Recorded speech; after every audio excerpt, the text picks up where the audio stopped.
We were working on BioShock 2, and I remembered, well, during my interview at 2K Marin, one of the interview pieces was like, pitch a level for BioShock that could have taken place, I forget, like between Fort Frolic and the next level, I guess that would be Hephaestus, the mechanical area. So like, pitch a level that could be slotted into BioShock, and what would it be, and who would the character be, you know, kind of your antagonist character, and what would the story be.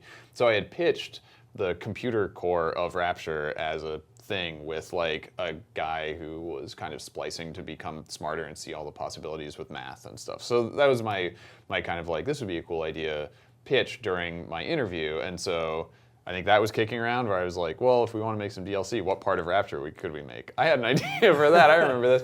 And then I remember when I was in the design pit, you know, when we were working on the main game, JP LeBreton, who was the lead level designer, he was just kind of telling a story about how he and the lead designer of BioShock 1 had been kind of just, can I swear on this? Yeah, say whatever you want. Unfiltered. Okay, yeah, that's true. Randy Pitchford was in here, and dude was just like a sailor. It was great. Unchained.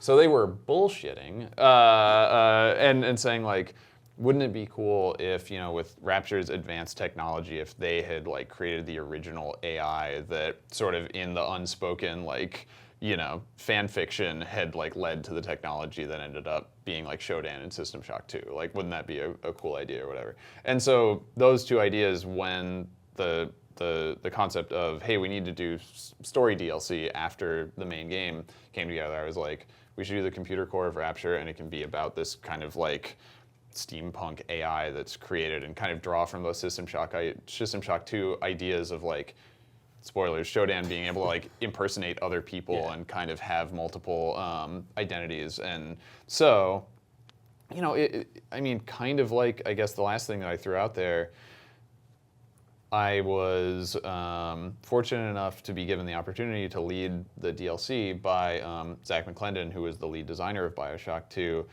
I think mostly because, you know, I had been a dedicated level designer and like done my work on the main game, but also I was one of, I think, the few people who was sort of like, hey, we're done with the main game. Well, I've got some ideas for DLC. Like, here's some, like, I think we could do this. I think that would be cool. Again, going out there and getting it, right? You didn't just sit back and be like, okay, well, I'll wait to be told what to do next. Yeah, it was more like, hey, you know, if we're doing story DLC, here's some ideas. You know, I'd like to hear your feedback on them or whatever. And I think it was just sort of one of those things where it's like, you want to do DLC, right? We need somebody to do it. Yeah, go for it.